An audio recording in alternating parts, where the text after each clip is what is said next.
बिस्मिल्लाहिर्रहमानिर्रहीम। अस्सलाम वालेकुम रहमतुल्लाह। व्यूअर्स, आज हम आपके लिए पेल का रेफ्रिजरेटर लेकर आए हैं।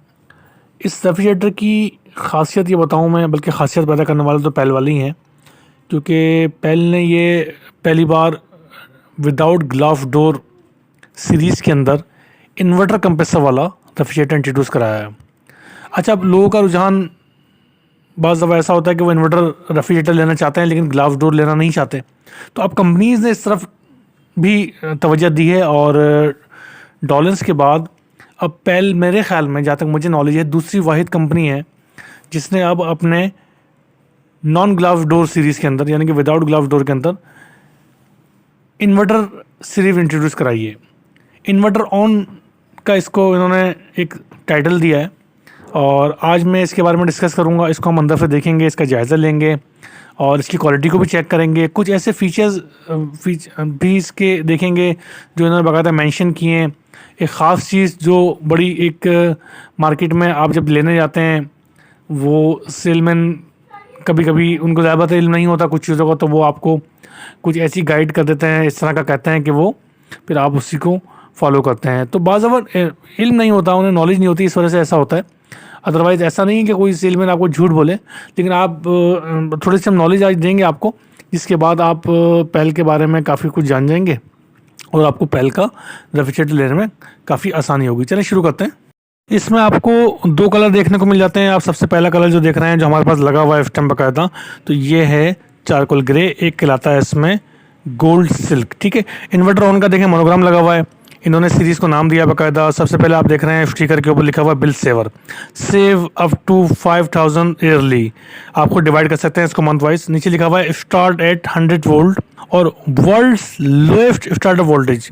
अब मुझे नहीं पता बाकी वर्ल्ड का, तो बहरहाल इन्होंने एक दावा किया, तो यकीनन पाकिस्तान में ऐसा हो सकता है। और 600 वाट से लेकर 100 VA का आपके पास अगर कोई UPS है, आपके पास कोई सोलर पैनल है, कोई आपके पास जनरेटर है, तो आप उसमें इसको चला सकते हैं। नीचे इन्होंने लिखा है कि फास्ट फ्रीजिंग, यानी कि 25 मिनट्स के अंदर ये आइस बना देता है। आप तजर्बा कीजिएगा इसका, मुझे नहीं पता, इसका मैं इस्तेमाल नहीं करता। आप बताएंगे, फीडबैक आपका आएगा तो आपके देखेंगे। आगे लिखा है 99.9% प्योर कॉपर। इस पर हम डिस्कस करेंगे आगे चलकर कि ये 99.99% कॉपर कहाँ इस्तेमाल हुई है। ठीक है ना, तो इसमें गलतफहमी थी जिसका मैंने जिक्र किया था कि सेलमैन को नहीं पता होता, तो ये वो चीज़ थी जिसके बारे में बताऊंगा। लॉक आपको दिख रहा है, इसमें लॉक दिया हुआ है जो दोनों डोर्स को ऊपर तक क्लोज करेगा। ठीक है, 10 ईयर्स की कंप्रेसर वारंटी है, इन्होंने स्टिकर लगाया हुआ है। ठीक है, सीधे हाथ पे आपको पेल का मोनोग्राम लगा हुआ दिखेगा। अब हम इसको अंदर से खोल के देखते हैं, इसकी एसेसरीज देखते हैं। साइड पैनल में आपको 2 डोर पॉकेट दिए हुए हैं। इसके अंदर आपको आइस क्यूब की ट्रे रखी हुई नज़र आ रही हैं, जो कि 2 अदद हैं। ठीक है, वारंटी कार्ड इसमें रखा हुआ है। नीचे लेग्स 2 आगे की तरफ लगते हैं, और एक आपको स्क्रैपर दिया हुआ है। इसके बारे में बताऊंगा ज़रा मैं आगे चल के कि इसके फ़ायदे क्या हैं। ठीक है ना, तो ये कुछ इंस्ट्रक्शन है, इस इंस्ट्रक्शन के बारे में हम आगे चल के डिस्कस करेंगे।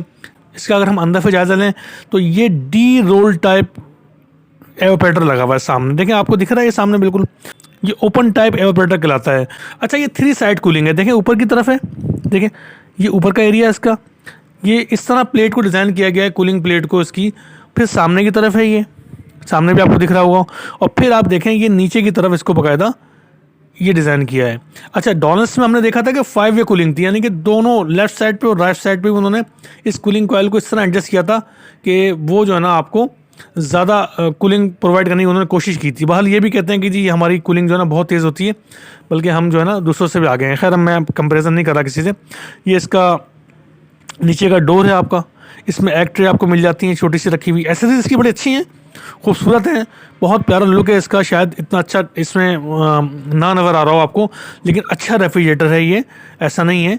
लेकिन आप जब फीडबैक देंगे, इस्तेमाल करेंगे, तो इसको बताइएगा ज़रा, क्योंकि पहली बार इंट्रोड्यूस कराया है इन्होंने इन्वर्टर कंप्रेसर के अंदर। ये सारे इसके पॉकेट दिए हुए हैं सारे, ये बोतल रखने की जगह है। ठीक है ना, और हमने डॉलर्स में देखा था कि उन्होंने एक स्टेप ऊपर दिया था ताकि लोड ना पड़े। खैर बहरहाल अपनी अपनी एक सब काम कंपनी की पॉलिसी होती है। ऊपर देखेंगे तो ये इसका थर्मोस्टेट लगा हुआ है। ठीक है, डॉलर्स में हमने राइट साइड पे देखा था, ये ऊपर लगा हुआ है और ऊपर से ऑपरेट कर सकते हैं इससे। ये देखें, ये मैं आपको ऑपरेट करके दिखाता हूँ, ये आप ऑपरेट कर सकते हैं। ठीक है, ऑफ है, मैक्सिमम है, और इसमें उसी तरह दिया हुआ है 1 2 3 4 5 6 जो मैंने कहा था किस तरह आता है अभी तक, ठीक है, मिनिमम से लेकर 1 2 3 4 5 6 तक दिया हुआ है। इसी के साथ उन्होंने क्या करा है, आगे मैं आपको दिखाता हूँ नीचे से, कि एक इन्होंने जो इसमें लाइट पहले साइड में लगी होती थी ना, ये देखें, ये इन्होंने साइड में के बजाय बल्कि यहाँ पर छत में, जैसे आपके सीलिंग आप लाइट लगाते हैं ना अपने घरों में, फॉल सीलिंग के अंदर इन्होंने यहाँ पर लगाई है। ये बड़ी खूबसूरत है, इससे रोशनी काफ़ी अच्छी होगी। पहले जो साइड में लगी होती थी उसमें आप चीज़ें अगर रखते थे ना, तो उससे क्या होता था, रोशनी पूरी फैल नहीं पाती थी अगर चीज़ के सामने आती थी। ये डोर स्विच दिया हुआ है जिस तरीके इसको आप कंट्रोल कर सकते हैं। वायर शेल्फ दिए हुए हैं, हालांकि इन्वर्टर कंप्रेसर वाला है, जबकि डॉलेंस में हमने इन्वर्टर में देखा था कि इन्वर्टर ग्लास डोर वाला हो या विदाउट ग्लास डोर वाला हो, उस सब में उन्होंने कांच की एसेसरीज दी थी, यानी जितनी भी उसमें वो शेल्फें थी वो कांच की थी। तो ये एक छोटा सा जायज़ा था। अब मैं थोड़ा सा इसके कलर के बारे में आपको बताता हूँ कि इसके अच्छा, इससे पहले हम डिस्कस करते हैं कि जो गलतफहमी एक मार्केट में है ना, उसको हम डिस्कस करते हैं। अब आप पेल का रेफ्रिजरेटर कोई सेलमैन आपको दिखाता है ना, तो वो कहता है कि ये वाहिद रेफ्रिजरेटर है जो 99.99% यानी कि प्योर कॉपर इस्तेमाल करता है। यानी उसका कहने का मकसद ये होता है कि अंदर जो कूलिंग कॉयल है ना, इसके जो अंदर मैंने आपको अभी प्लेट दिखाई थी ना, मैं भी दोबारा दिखाता हूँ आपको, वो प्लेट भी इसकी कॉपर की बनी हुई है, ठीक है ना, और बाकी और जहाँ कहीं भी इस तरह के पाइप इस्तेमाल हुए हैं वो कॉपर के हैं। तो देखें ऐसा नहीं है, ये गलतफहमी है। देखें अंदर जो ये आपको कूलिंग कॉयल दिख रहा है ना, ये देखें, ये इस तरह नीचे की तरफ और नीचे इस तरह, देखें सर ये सिल्वर का होता है, ये सिल्वर का होता है और सिल्वर ही अच्छी कूलिंग करता है इसके अंदर ना। ये एक ज़माने से सिल्वर आते हैं ये, ठीक है ना। ऐसा नहीं है कि ये कोई कंपनी बेईमानी कर रही है, ऐसा नहीं है।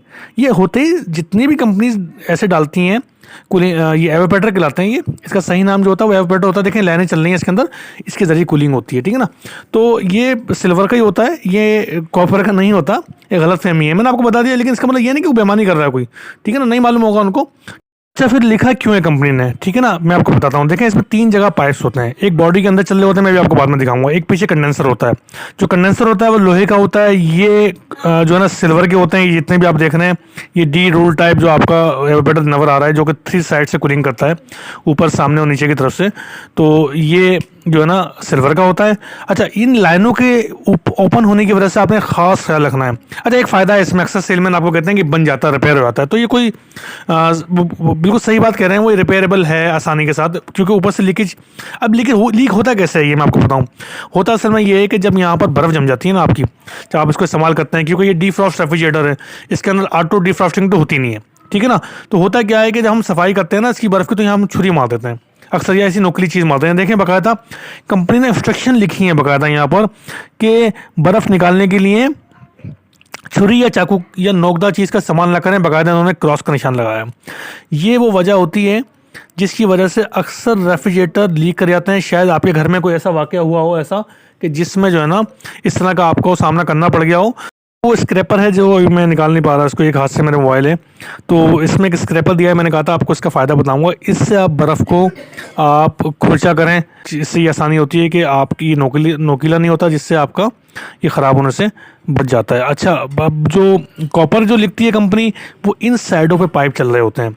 इन साइडों पर पाइप चलने का फ़ायदा क्या होता है कि दोनों साइडों पर पाइप चल रहे होते हैं, वो कॉपर के होते हैं। ऐसा प्योर कॉपर का बना हुआ होता है, मतलब मैंने कि उसका जो वाइंडिंग होती है वो प्योर कॉपर होती है, और जो साइडों की जो पाइप चल रहे होते हैं वो कॉपर के होते हैं। अंदर एवापोरेटर सिल्वर का होता है, पीछे कंडेंसर लोहे का होता है।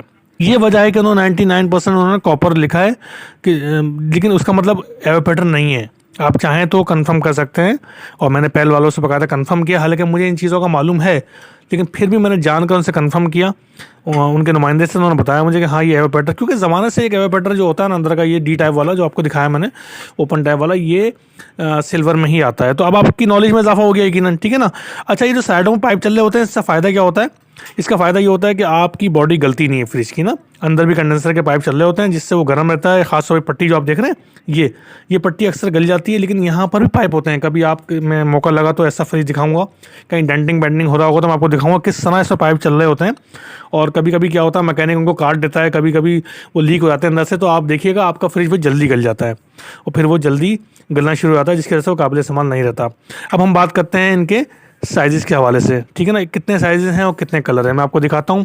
मैंने पेल की वेबसाइट से उठाया है वो, क्योंकि मेरे पास अगला कलर था नहीं, तो मैं आपको उसके बारे में दिखाता हूँ इंशाल्लाह, ठीक है।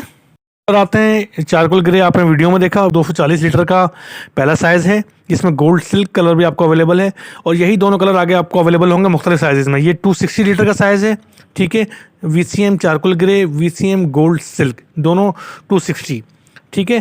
पहले वाला था आपका 240। अब ये इनमें कंपैरिजन देखें, दोनों फ़र्क क्या है 240 लीटर में और 260 लीटर में क्या फ़र्क है। सिर्फ जो नीचे का रेफ्रिजरेटर कंपार्टमेंट है वो 260 लीटर के अंदर थोड़ा सा बड़ा है, यानी कि 175। देखें दोनों का इन्होंने बाकायदा फ़र्क दिया है कि ऊपर वाला जो कंपार्टमेंट है फ्रीज़र का, उसका भी साइज़ अलग से इन्होंने कर दिया है और नीचे का अलग कर दिया है, ठीक है। और टोटल भी ऊपर दिया हुआ है। इसको आप आसानी से समझ सकते हैं कि जो अगला साइज़ है उसमें सिर्फ और सिर्फ रेफ्रिजरेटर का साइज़ आपका बड़ा है। और कीमतों का कितना फ़र्क है, मैं आपको कीमत का फ़र्क दिखा देता हूँ। कुछ ज़्यादा फ़र्क नहीं है। पहले वाले की कीमत अभी राइट नाउ आज की डेट के हिसाब से ये वेबसाइट पे डली हुई है पहल वालों की 53,500 रुपीज़, ठीक है, 240 लीटर्स वाले की, ठीक है। और अगर हम उसकी बात करें जो 260 लीटर है इसमें, वो है 54,500, ठीक है। अच्छा, अगले जो दो साइजेस आ रहे हैं कलर वही रहेंगे, ठीक है। VCM चारकोल ग्रे और VCM गोल्ड सिल्क, ये 320 लीटर में दोनों साइज़ आपको दिखाता हूँ। ये वाला हमने कलर देखा है, ये दूसरा कलर आ गया। कलर दो ही अवेलेबल हैं इसके अंदर, ठीक है। 320 लीटर है, ठीक है। 320 लीटर के बाद हमें मिलता है 340 लीटर, यानी 340 लीटर। अब इनका भी मैं आपको फ़र्क बताता हूँ कि 320 लीटर में और 340 लीटर में फ़र्क क्या है। देखें ये 4 साइजेस तो बन रहे हैं लेकिन इसमें बहुत माइनर डिफरेंस है, ठीक है ना। अब देखें, अब मैं आपको दिखाता हूँ कि ये इन्होंने क्या करा है कि रेफ्रिजरेटर कंपार्टमेंट का साइज़ थोड़ा सा बड़ा कर दिया है। इस तरह इस मॉडल का फ़र्क आ गया है, ठीक है ना। तो ये 4 मॉडल इन्होंने इस तरह डिज़ाइन किए हैं कि शुरू के 2 मॉडल जो बताए मैंने, और वो थे कि रेफ्रिजरेटर कंपार्टमेंट का जो फ़र्क था वहाँ इन्होंने किया और फ्रीज़र कंपार्टमेंट सेम था। और ये आखिरी के 2 साइज़ जो इन्होंने दूसरे साइज़ बनाए हैं, टोटल 4 में से 2 आखिरी वाले, तो इनमें भी फ्रीज़र कंपार्टमेंट का साइज़ सेम है और रेफ्रिजरेटर कंपार्टमेंट का साइज़ का फ़र्क आ गया है। कीमत में देखें तो 57,500 रुपीज़ का आपका 320 लीटर्स वाला है और 340 लीटर वाला देखें तो 58,900, यानी तकरीबन 1,300 रुपीज़ के फ़र्क से आपको ये अवेलेबल है। तो ज़्यादा फ़र्क नहीं है इसमें। अगर आप चाहते हैं कंपार्टमेंट के हिसाब से चॉइस करना तो आप कर सकते हैं। अगर आपको ये वीडियो अच्छी लगी तो बराए मेहरबानी से लाइक कीजिए, इन्फॉर्मेटिव लगी तो उसको शेयर करके दूसरों तक पहुँचाइए। और जिन लोगों ने अभी तक मेरे चैनल को सब्सक्राइब नहीं किया है बराए मेहरबानी कर लीजिए और बेल आइकन के बटन को दबा दीजिए ताकि मेरी आने वाली वीडियो आपको बर वक्त मिल सकें। और कोई ऐसी प्रोडक्ट जिसके बारे में आप चाहते हैं जानना और उसका चाहते हैं कि रिव्यू किया जाए तो बराए मेहरबानी मुझे कमेंट सेक्शन में बताइए। अगर मैं उसका रिव्यू नहीं कर सका तो मैं इंशाल्लाह आपको पूरी नॉलेज प्रोवाइड करूँगा। आप मुझसे व्हाट्सएप नंबर पर रब्ता कर सकते हैं जो कि मेरे चैनल के अबाउट में मौजूद है। आपका वीडियो देखने का बहुत शुक्रिया। अस्सलाम वालेकुम रहमतुल्लाह।